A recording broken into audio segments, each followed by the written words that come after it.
अस्सलाम वालेकुम everyone, I hope आप सब लोग ठीक ठाक होंगे, खैर खैरियत से होंगे। हज करना हर मुसलमान की ख्वाहिश होती है, मगर गिने चुने ख्वाहिशमंद लोग ही होते हैं जो कि हज और उम्रे की सादत जो है हासिल करते हैं। अल्लाह ताला हर किसी को अपने घर नहीं बुलाता, सिर्फ उन्हीं लोगों को बुलाता है जिनको वो बुलाना चाहता है।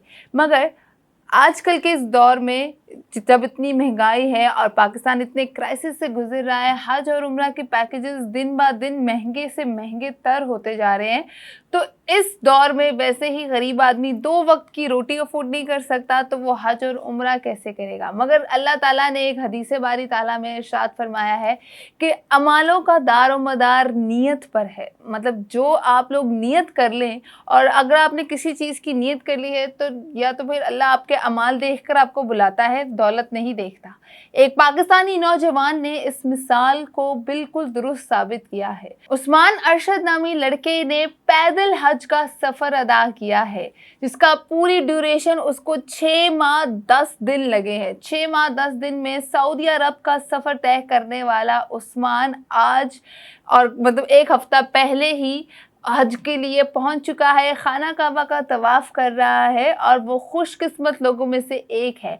इस शख्स ने इस साल रिकॉर्ड कायम किया है, 6 माह 10 दिन के अंदर पैदल हज करने का जो उसने मिशन सोचा था, हज करने का, सऊदीया का सफ़र करने का जो उसने एक टारगेट सेट किया था, उसमें उसने रिकॉर्ड कायम किया है। इस शख्स ने बहरीन का रास्ता जो है वो सऊदीया तक पहुंचने के लिए इख्तियार किया और उसको 6 माह 10 दिन लगे। मतलब हर महीने उसने मुख्तलिफ जो ममालिक हैं उनमें स्टे किया और रास्ते में आने वाले बहुत सारे ममालिकों में उसने स्टे किया, उसने वहाँ पर क़याम किया। उसके बाद फिर पैदल ही अपना सफ़र जो है वो सऊदी अरब के लिए जारी रखा और वो आखिरकार मक्का में अल्लाह के घर पे पहुंच चुका है और अब वो तवाफ़ कर रहा है। और कितना खुशकिस्मत है कि वो ईद के मौके पर भी हज की सादत हासिल करेगा और वहीं पर कुर्बानी करेगा और अल्लाह ताला उसके तमाम तर जो नीयत है उसको कबूल फरमाए, उसका हज उम्रा कबूल फरमाए, उसका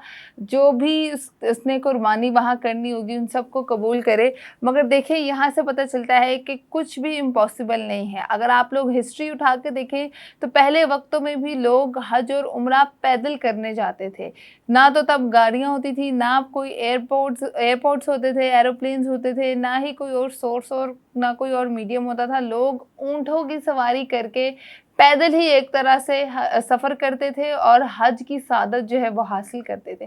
वही बात कि अल्लाह ताला जिसको चाहे अपने घर बुलाता है और अल्लाह ताला जिसको चाहे ये खुशकिस्मतों में से एक बना देता है। अगर आप लोग भी इस तरह का कुछ करने का सोच रहे हैं तो ये एक बहुत अच्छी बात है। अगर आप लोग नौजवान हैं ख़ास तौर पे, तो आप लोग ज़रूर इस रिकॉर्ड को कायम कर सकते हैं। आगे जाके 6 माह की बजाय 5 माह का सफ़र अदा करें और लोगों को और दुनिया को चौंका दें। ख़ास तौर पे अल्लाह ताला अपने घर में सिर्फ़ उसी को बुलाता है जो कि खुशकिस्मत होता है। वीडियो पसंद आए थम्स अप करना मत भूलिएगा। मुझे तो इजाज़त, अपना बहुत ख्याल रखिएगा। अल्लाह हाफ़िज़।